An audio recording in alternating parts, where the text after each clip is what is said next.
Saya pernah diceritain Gus Zofur, juga sering baca buku tentang Mbah Maksum. Dulu Mbah Maksum kalau wasiat kembali ya gitu.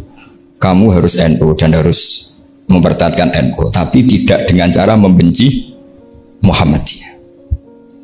Dulu Mbah Mun juga sering cerita, dulu Mbah Hashim tuh ngaji Syekh Mahfud. Nah, Mbah Ahmad Dahlan dulu namanya Darwis sering ngaji sama Syekh Khotib Minangkab. Zaman itu Syekh Khotib sudah modern, sudah ikut gerakan Abdu, gerakan Al-Manar.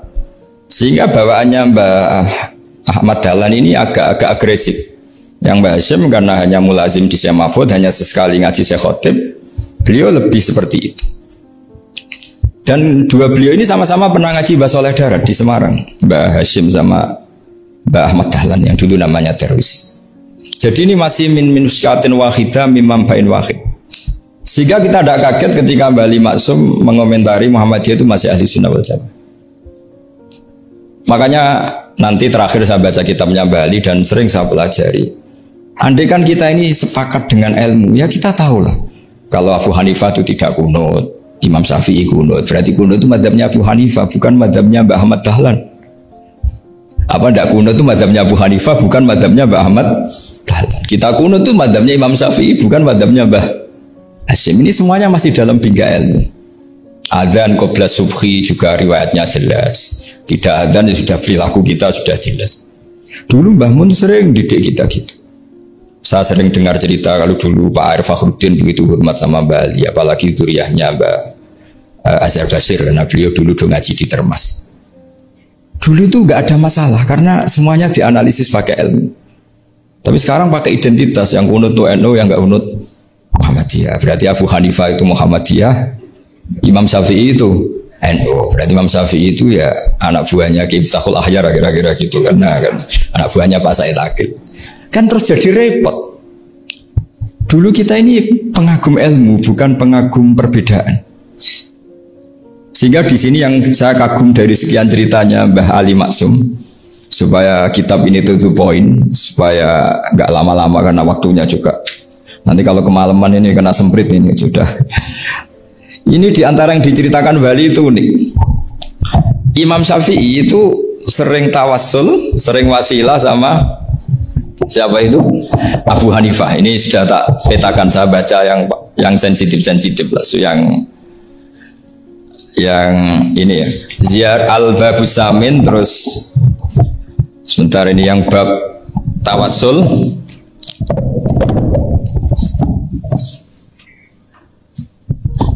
Di sini halaman 90, mungkin santri-santri kerap ya bisa ngecek lagi di kitab Hujatul Ahli Sunnah. Ketika cerita tawassul, di antara yang diceritakan Mbah Ali Maksum adalah perilaku ya, bukan sekedar statement tapi apa? Perilakunya Imam Syafi'i atau ahwalnya kalau bahasa halusnya, yang selalu ke makamnya Abu Hanifah untuk tawassul. Padahal Imam Syafi'i itu orang yang secara ilmu sering kritik Abu Hanifah. Jadi ini saya baca ini di halaman 100, jadi tawassul mulai halaman 9 berapa ini sampai halaman ini yang qala sami'tu Syafi'iyya yaqul inni la atabarraku bi Abi Hanifah wa aji'u ila qabri fi kulli yaumin zairan fa idza uridat li hajatun shallaitu rak'atain, halaman 100, waji'tu wa sa'altu wa ta'ala al hajat indahu fama taqudu anni hatta tuqda. Kanal Imam Syafi'i ayyama huwa bi Baghdad yatawassalu bil Imam Abi Hanifah yaji'u ila dharihi fayusallimu alaihi wa yatawassalu ila Allah bihi fi qada'i hajati. Terus wa yatawassalu Imam Ahmad bi Imamina Syafi'i. Jadi di antara yang diceritakan Mbah Ali Maksum itu betapa Imam Syafi'i yang terkenal sering mengkritik Abu Hanifah dalam tatanan fikih karena beliau tidak percaya ada istihsan. Abu Hanifah berpendapat adanya istihsan, dan kita tahu lah ikhtilafu Syafi'i wa Abu Hanifah itu besar sekali. Tapi beliau itu tahu Abu Hanifah itu orang yang sangat soleh. Abu Hanifah itu kalau ketemu sama orang yang utang beliau itu yang lari bukan yang utang Abu Hanifah, karena takut orangnya itu isin. Jadi kalau ketemu yang utang di jalan itu yang sembunyi itu Abu Hanifah. Kenapa engkau sembunyi? Ada yang utang saya lewat, nanti orangnya malu. Jadi setingkat Robiah Adawiyah itu beliau di rumah ada maling itu sembunyi. Ditanya kenapa engkau sembunyi? Malu, gak ada yang dimaling. Malu sama malingnya karena serumah itu gak ada barang yang layak dicolong itu. Itu Robiah dia sembunyi. Itu yang bisa niru itu Abu Hanifah. Jadi wali-wali besar ini ternyata saling menghormati dan saling tawassul. Nah saya berharap tawassul ini bukan sekedar perilaku sosial, tapi memang ada sanadnya. Sehingga terus diceritakan Bali di sini dulu istaqa Umar bil Abbas. Kata siapa tawassul harus dengan Rasulullah SAW? Dulu istaqa Umar bil Abbas. Sayyidina Umar itu tawassul istisqa dengan Sayyid Abbas. Padahal kita tahu Sayyid Abbas ini tidak nabi. Terus beliau cerita sampai Imam Syafi'i tawassul sama Abi Hanifah. Sehingga nggak ada perdebatan itu kan Umar. Kalau Umar kan ada jaminan boleh diikuti karena beliau sahabat. Bali cerita tentang Imam Syafi'i yang tawassul dengan Abu Hanifah. Seargumentatif itu. Maka saran saya kepada alumni Kerapyak, santri-santri Kerapyak, karena saya hanya berani ngomong sama santri Kerapyak, sama mas saya tidak berani kalah sepuh. Itu tradisi keilmuan itu harus dijaga dengan hujjah dan dengan tadwin, dengan pembukuan. Saya punya sekian cerita ya, misalnya dulu kita mungkin iskal itu janggal. Kenapa sih orang Islam tukaran sama orang Islam? Sehingga di antara doa Nabi yang nggak dikabulkan Allah, nggak boleh dikabulkan sama Allah, nggak boleh. Bukan berarti kamu saja redaksinya famana aniha, memang nggak boleh. Redaksinya bukan falam yastajib lahu tapi famana aniha. Di Al-Marrah As-Salisa ini Nabi dilarang, yaitu melarang umat Islam itu jangan sampai tukaran sama umat Islam sendiri. Itu kata Allah, ya tidak bisa kata Allah, kalau itu tidak saya kabulkan. Itu dulu guru-guru kita nyontohkan sederhana. Kira-kira kalau saya tukaran wek Gus Zofuru, Mbah Mun luwih ikhlas timbang ditukari wong liya. Nek ana kakak ditabuk adik, wong tua luwih ikhlas timbang ditabuk tangga. Barokahnya membaca kita lebih mentoleransi. Kalau ada Mbah Hashim dikritik Mbah Fakih Mas Kumambang, kita ikhlas ini. Tidak dikritik guru PAUD, itu kan. Atau dikritik orang-orang yang nggak bisa ngaji. Artinya ternyata keliru kita bilang kiai kok tukaran. Justru bagus kiai tukaran. Timbang kiai dikritik guru PAUD atau dikritik orang-orang yang nggak bisa baca kitab. Akhirnya barokahnya baca kita menjadi tahu. Dulu Mbah Mun sering cerita, ini masih cerita silsilah ya. Jadi Bali Maksum tadi kita tahu di antara guru besarnya Bali Maksum tentu Mbah Mahfud Termas. Beliau adalah adik dari Kiai Mahfud Termas. Mbah Dimyati ini adik Kiai Mahfud Termas. Itu punya saudara namanya Abdul Razak, juga punya saudara namanya Dahlan, itu yang membawa Thariqah Syadziliyah di Solo Raya, yang sekarang alhamdulillah diteruskan Gus Wafi. Dulu di antara pesannya Mbah Mun ke saya, hak Wafi kandani kon ziarah ning Mbah Dimyati. Mergo Thariqah Syadziliyah dulu itu yang bawa keluarganya Mbah Dimyati. Jadi semuanya ini masih dzurriyyatan ba'duha min ba'd. Nah pesan saya karena tadi Mbah Munawir yang termasuk orang pertama yang bawa Quran, bawa qiraah sab'ah. Kenapa saya bilang termasuk? Karena kalau bilang paling pertama ini nanti butuh data. Dan itu agak kerepotan lah. Tapi yang jelas mimman istahara lah. Mimman istahara yang membawa sab'ah ke sini itu adalah Mbah Munawir. Terus beliau ngajarkan diantaranya ke Mbak Arwani, pakai kitab Satibi, pakai kitab Nazmus Satibi. Terus Nazmus Satibi itu diteruskan oleh Mbak Arwani, ditulis. Yang nulis dulu Mbak Dola Salam. Bapak saya itu murid Mbak Dola. Dulu Mbak Dola sebelum ke Mbak Arwani ngaji sama Ki Said di Sampang. Bapak saya sebelum ngaji di Mbak Dola sudah hafal Quran lewat buyut saya sendiri namanya Ki Zubaidi. Yang Ki Zubaidi akhirnya jadi menantunya Mbak Ahmad Su'eb. Jadi buyut saya kandung ini namanya Sofia, itu angsal keluarga Lasem, yang adiknya Sofia ini punya adik Badiah yang jadi ibunya Ki Sahal. Ki Sahal punya Mbak Yu namanya Muzayanah, punya di Garwo Ki Mansur punya anak Gus Qayyum. Jadi dulu ibu saya, ibunya Gus Sofur, ibunya Pak Maftu itu semuanya di Lasem. Karena saya dari keluarga Gen ya Lasem, dari keluarga sanad guru ya Lasem. Tapi Lasem Badawi itu dulu ngajinya di Mbah Umar Harun di Sarang. Mbah Umar Harun ini menangi Sayyid Ahmad Zaini Dahlan. Sayyid Ahmad Zaini Dahlan ini punya cucu keempat yang hidup di Sedan, terus makamnya di Lasem, namanya Habib Haidar, itu yang nulis biografinya Mbah Maksum. Mbah Maksum bukan Bali, biografinya Mbah Maksum itu ditulis oleh Habib Haidar, namanya Haidar bin Hasan bin Sodaqoh bin Ahmad Zaini Tahlan. Nah, Habib Haidar ini menantunya Sayyid Hamzah Sato. Hamzah Sato itu Hamzah bin Abdullah bin Umar, itu kakaknya Sayyid Abi Bakar Sato, Sohibul I'anah. Nah, Sayyid Umar ini yang dulu ngajari mbahnya Mbah Mun namanya Ahmad bin Syuaib. Nah, di antara ajarannya adalah baca kitab-kitab kecil yang bisa dihafal.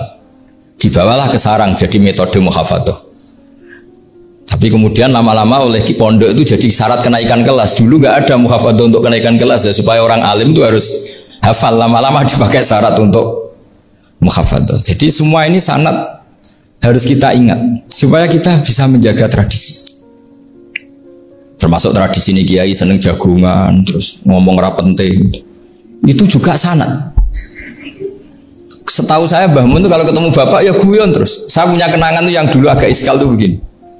Ada isu lah, entah isu entah hoax entah apa, ada kaji itu agak beling itu, pokoknya beling lah. Seneng siapa itu, rondo lah apa. Pokoknya beling gitu. Ketika Mbah Mun dilaporin tamu kalau kaji itu beling sama rondo itu, Mbah Mun tanyanya lucu. Lho ayu no cum. Wahyu banget Mbah. Wahyu. Itu bapak juga bakas ayu nih. Dulu saya sekali ini kiai kok bakas wong ayu, bakas budine barang lah kira-kira gitu. Tapi setelah saya tambah alim, tambah ngerti itu, kata bapak gini, ya be bakas ayu hak timbang iya no malah kozaf. Ternyata seni. Sekali Mbah Mun atau bapak bilang waji kok zino kaji, maka larinya ke kozaf. Maka menghindari bahasa menuduh, ngomong yang nggak penting. Loh ayu loh. Jadi kiai dulu tuh orang sok suci tapi menghindari hal-hal yang jadi punya seni untuk ngelola kehidupan. Orang bermalam-malam jagungan sama teman asik itu kan perlawanan terhadap nafsu kita, syahwat kita untuk mungkin nikmati dugem di bar atau di tempat-tempat maksiat. Itu setan di Indonesia tuh kakuati sama Ki Jawa. Orang supaya tidak tertarik maksiat itu Ki Jawa cukup ketemu kancane masak terong guyon, gejol-gejolokan zaman mondok, suwengi lulus sangka maksiat. Bar wis tutup. Perlawanannya sederhana, nggak pakai tahajud, nggak pakai wiridan, karena Ki Jawa juga kalau rapati potongan ahli ibadah gitu. Itu jagungan. Jadi setahu saya itu pernah lihat Bali itu sekali ketika beliau ngisi ceramah di Mbah Hamid Bedowi, sama masih kecil diajak bapak. Dulu kalau bapak ngelihat Bali sama Mbah Hamid itu mesti nangis karena dua orang alim bertemu. Yang akhirnya ya bisanan itu Mbah Hamid punya anak Gus Nasih, di sini ada Mbah Nafisa, terus jadi Mbak Salih Hindun itu. Jadi dulu itu ya guyon terus ketika itu yang sering bodoni Mbah Hamid itu ya Ki Bisri. Ki Bisri itu kalau datang ke Ki Hamid Pasuruan, nak wali tenan aku teko ditata nomangan. Jadi ukurannya ya. Ternyata sampai sana di keimangan tenan. Masih belum mengakui kan nak wali tenan aku itu kiai rum di mobil, dongakno aku di mobil.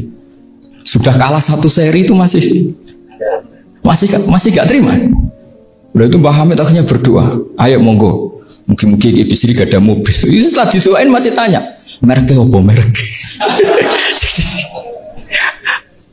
Itu Mbah Hamid jawab, ya paling Holden itu. Paling Holden. Itu nyari mobil itu ya adalah dapatnya Holden. Suatu saat Mbah Bisri diundang Mbah Hamid gak dikasih bisar. Karena utangnya sudah banyak Mbah Hamid, Mbah Bisri ini utang doa tadi.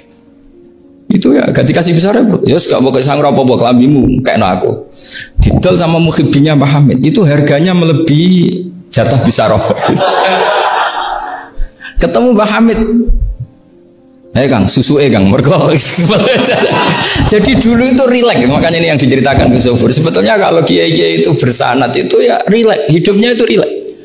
Karena rileks ini perlawanan terhadap kemungkaran. Saya dulu musyawarah sering sama Gus Zofur usul fikih. Itu jelas di antara yang ditulis Lubil Usul itu. Ya kita tahu tadi misalnya sanad usul fikih, Mbah Ber itu sangat al-usuli Ki Zubair Dahlan, abahnya Mbah Mun. Punya murid di antaranya Kiai Sahal. Kiai Sahal punya karangan Thariqatul Husul fi Syarhi Lubil Usul. Itu Thariqatul Husul itu beliau ngendikan dalam mukaddimah bahwa saya bisa mensarah ini berdasar ngaji maknani sama Mbah Zubair. Terus beliau mengutip sarah itu dari kitab Nailul Ma'mul. Beliau ngendikan binus khotin khotiyah ghairi matbu'ah. Dan itu ditemukan di Kiai Mansur di Lasem. Karena Kiai Mansur iparnya Mbah Sahal. Mansur bin Khalil itu diantara katibnya Syekh mahfud. Jadi semuanya ini sambung. Mbah Ber saking ahli usul fikihnya, kalau ngajar usul fikih itu kalau guyon takriran saya ini lebih memahamkan ketimbang Sarah. Ya sudah, terus Mbah Zubair Ki Fakih, terus Syekh Mahfud. Di sini Syekh Mahfud termasuk orang yang dekat Mbah Munawir sampai putrane Mbah Mahfud namanya Gus Muhammad dibawa Mbah Munawir, kemudian mondok di Termas diantaranya, terus dinikah jadi menantunya kalau nggak salah Haji Taslim di Betengan, kemudian sekarang juriannya Mbah Mahfud di Betengan. Ini nggak boleh hilang secara sebab. Itu diantara di usul fikih diterangkan. Ketika diantara 5 hukum itu ada yang bernama mubah. Mubah itu boleh dilakukan, boleh ditinggalkan, dan kalau dilakukan ya tidak berpahala, ya tidak disiksa. Itu ada ulama yang protes. Protes gak bisa seperti itu. Ithma min mubahin illa wa tahaqqaqu bihi tarku haramimma. Fa'il zamu minas sukun tarkul qatli wa minas sukut tarkul qadaf. Tidak bisa, mubah itu tidak ada. Kalau kiai jagungan semalaman, itu Allah ngitungnya itu hada taroka dugem, wahada taroka delok dangdut, wahada taroka kada wakada. Itu luar biasa. Dan kita ngikuti yang seperti itu saja. Gak usah tahajud, gak usah witir telulas, kaya ora kuat timbang gremeng. Sewengi jagungan, setan ngenteni kita tergoda maksiat, ternyata maksiatnya sampai tutup, kiainya masih apa? Jagungan. Jadi jagungan saja ada ilmunya bahwa itu perlawanan terhadap tarkul ma'asi. Sehingga bagaimana Anda katakan mubah ini mubah, toh gunanya adalah tarkul haram. Meskipun efek mubah juga bisa tarkul wajib, wae bojo blonjo turu. Karena wae ngurmati ibuke turu. Itu halal wajib. Jadi mubah itu resikonya ya bisa tarkul wajib, bisa tarkul.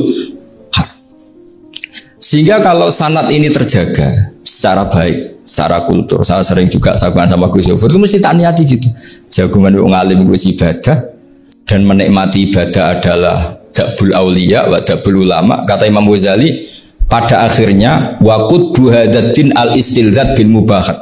Kata Imam Ghazali, pada akhirnya qutbu hadatin, madaru hadatin, pokok dari agama ini adalah melawan kemaksiatan dengan kita menikmati al-istidzat bimbah. Kita menikmati sesuatu yang dibolehkan Allah Subhanahu wa taala.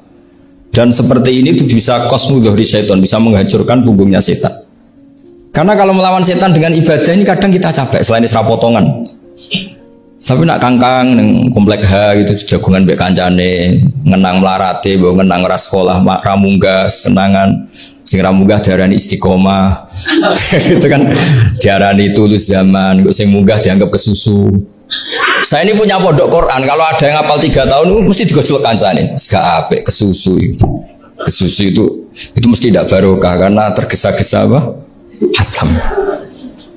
Sehingga yang nggak hatam-hatam itu kayak partai mayoritas. Ini yang partai tulis zaman katanya. Ahli sobri katanya. Akhirnya di pondok gara-gara itu mau guyon, tapi nggak ada stigmasinya, nggak naik. Di pondok sarang itu saya punya temen itu banyak yang sekelas dengan saya, sekelas sama Gus Kamil, akhirnya sekelas dengan Gus Sofur. Padahal saya ini kakak kelas. Saya temannya Gus Kamil, temannya Gus Sofur. Ini anak ini nggak pernah naik. Itu nggak dicibir di pondok. Karena guyonan tadi. Guyonan bahwa ini bagian dari bentuk apa? Istiqomah. Nanti yang goblok juga tenang. Karena kayaknya cerita, kadang santri goblok ya baru kan di sini pondok akeh santri ora tau sinau ning omah dadi kiai gede.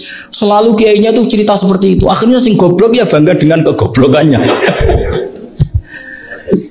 Iya, jadi kiai itu orang yang meskipun guyon ini barokahnya Masya Allah. Dan setahu saya kiai-kiai alim itu ya senengannya guyon, karena tadi guyon itu luar biasa. Bapak saya itu kalau pesan sama saya itu enak ngaji guyon nice. Uang ning omah mikir utang, mikir wedi bojo macam-macam, kok ngaji kok jak nangis pisan, nangis ping pindho gitu. Sudah jak guyon paling gak lali. Dan beliau punya dalil kul bi fadlillah bi rahmati fa bidzalika falyafrah. Jadi jangan sampai orang ini farah bil maksiat, jangan sampai orang itu. Dan ini yang saya kenang dari sekian cerita murid Bali, Mbah Ali Maksum yang senang guyon, gojol-gojolkan mbek santri guyon. Ini saya maklumatkan ke semua santri beliau bahwa ini bukan sekedar guyon, tapi al-istildzat bil mubahat. Ini adalah perlawanan terhadap setan karena banyak orang bisa senang tuh kalau nunggu maksiat. Ini bisa senang dengan sesuatu yang tidak maksiat. Itu kayak apa hebatnya? Makanya Nabi itu kalau ketemu sahabat ya sering ngendikan yang ringan-ringan. Ya Umar ma'afalan duker jom mana piye ije. Kalau ketemu anak kecil ya. Nanti ketemu yang tua-tua yang sudah nggak bisa mikir ya tetap riang. Sehingga ada cerita dalam sebuah tafsir. Ya saya ulang lagi, ada cerita di sebuah tafsir. Kenapa Nabi Musa ditanya Allah wa matilka biyaminika ya Musa. Ma'ana wa ta'ala a'lam. Tentu Allah sangat tahu yang dibawa Musa itu apa. Karena Allah tahu Nabi Musa itu grogi. Orang dipanggil Wali Maksum pasti grogi. Santri dipanggil Mbah Mun pasti grogi. Kenangan saya setiap dipanggil Mbah Mun ya mesti tanya. Yang ringan-ringan. Wis sarapan ya. Arung sarapan ya sarapan.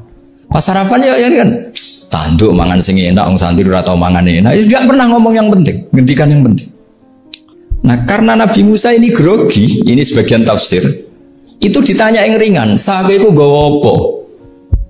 Karena pertanyaannya ringan, Nabi Musa juga ringan. Ya Nabi Musa itu sampai lali, itu pangeran. Sing ya'lamu sirra wa akhfa. Diterang. Niki tongkat Gusti. Gunane gak ada Gusti tongkat nih. Qala ya aso ya atawakkau 'alaiha wa ahusyu biha 'ala ghanami wal ya fiha ma'arif ukhra. Wah, tongkat Gusti ini penting Gusti. Nggih nak. Nggih macam-macam lah Gusti. Atawakkau 'alaiha wa ahusyu biha 'ala ghanami kangge menghalokan wal. Masih terang terakhir dan yang lain-lain Gusti. Wal ya fiha ma'arif ukhra.